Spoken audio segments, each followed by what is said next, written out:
Bu videonu izləyən, bəyənən, paylaşan, dəstək olan vətənimin vətənpərvər oğul və qızlarına Allahın salamı olsun. Dünyanın harasında yaşamasından asılı olmayaraq, ürəyi Azərbaycan dövləti ilə döyünən,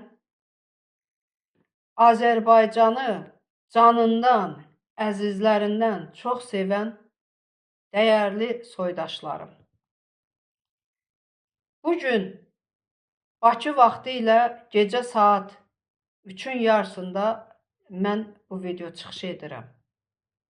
24 iyun Rza bəy Səfərsoyun şəhərlənərək saxta ittihamla həbs edilməsinin 19 ayı tamam olur. Qanunsuz olaraq saxta ittihamla siyasi-ictimai fəaliyyətinə görə həbs edilən Rza Səfərsoy bugün 1 il 7 aydır ki, həbsdədir. Bütün ictimaiyyət nümayəndələri bilir ki, Rza bəy Səfərsoyun heç bir cinayət əməli yoxdur. Rza Səfərsoyun tək bir günahı var. O da Azərbaycan xalqını və dövlətini canından və sevdiklərindən çox sevməsidir. Rza Səfərsoy qanun çərçivəsində siyasi-ictimai fəaliyyətlə məşğul idi. Qanun çərçivəsində sosial şəbəkələrdə hakimiyyətin qanunsuz əməllərini tənqid edirdi. Məmurların özbaşınalığından danışırdı. Azərbaycan körpələrinə uşaq pulu verilməməsini tənqid edirdi. Qarabağ qazilərinə 80 manat, Milli Məclisin deputatlarına 7-8 min manat verilməsini müqayisə edirdi və öz iradlarını və təkliflərini bildirirdi. Bütün bunlar Azərbaycan hakimiyyətinin xoşuna gəlmirdi. Çünki Azərbaycan xalqının sərvətlərini mənimsəyən, Azərbaycan xalqını aclığa, səfalətə məcbur edən Azərbaycan hakimiyyəti Azərbaycan xalqını yatmış yuxudan oyatmağa çalışan aydınları aradan götürməyə çalışırdı. Bəli, Rza Səfərsoy da Azərbaycan xalqının aydınlarından biri idi. Rza Səfərsoy 16 yaşından Qarabağ uğrunda könüllü döyüşlərdə iştirak etmişdir.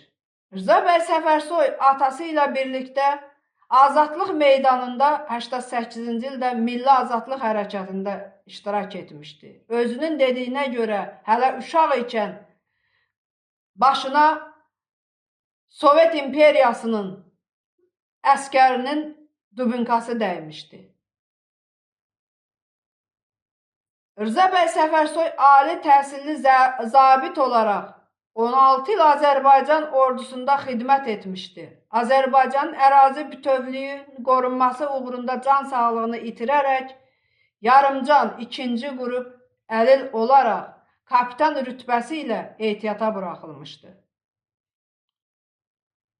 Zabit şərəfini hər zaman yüksək tutan Rza bəy Səfərsoy siyasi-ictimai fəaliyyətlə məşğul olmuşdu. Azərbaycan xalqının haqq səsi olaraq sosial şəbəkə vasitəsilə, internet kanalları vasitəsilə hakimiyyəti qanunsuz əməllərdən çəkindirməyə çalışırdı. Ancaq hakimiyyət qanunsuz əməllərdən çəkinmək əvəzinə daha da irəli gedərək Rza bəy Səfərsoyu 24 noyabr 2023-cü ildə evinə basqın edərək, xanımını əsir götürərək, şərləyərək həbs etdi. Rza bəy Səfərsoyu həbs edənlər və etdirənlər bilməlidirlər ki, qurdu kletkaya salmaqla qurdu əhəlləşdirib sirkdə klon kimi oynada bilməzsiniz. Bəli, bugün mən Rza Səfərsoyun bozqurd şəkili olan köynəyini geyinərək çıxış edirəm. Rza bəy Səfərsoy hər bir zaman bozqurd işarəsi göstərirdi. Çünki bozqurd heç vaxtı zülmə baş əyməz. Ölər ancaq zülmə baş əyməz. Mən Azərbaycanın bütün vətənpərvər oğul və qızlarını Rza bəy Səfərsoyun və 400-ə yaxın siyasi məhbusların müdafiəsinə çağırıram. Müxalifətdə olan vətənpərvər, cəsarətli əqidədaşlarımı mübarizəyə səsləyirəm. Bütün müxalif partiya və təşkilatların rəhbərlərinə müraciət edirəm. Azərbaycanın üç rəngli bayrağı altında birləşin. Azərbaycan hakimiyyətinə qarşı öz müqavimətinizi göstərin. Qanun çərçivəsində Azərbaycan hakimiyyətini xalqın tələbinə qulaq asmağa, xalqın tələblərini yerinə yetirməyə səy göstərin. Azərbaycan hakimiyyətində olanlara isə səslənirəm. Siz Rza Səfərsoyu şərləyərək həbs etdiniz. Rza Səfərsoyun yerinə həyat yoldaşı Təranə Səfərsoy danışır. 26 iyun Azərbaycan ordusunun yaranması günüdür. İlham Əliyev, özü Azərbaycan ordusunun ali baş komandanı adlandırırsan. Azərbaycan ordusunun ehtiyatda olan zabiti bugün sənin məmurların tərəfindən şərlənərək həbs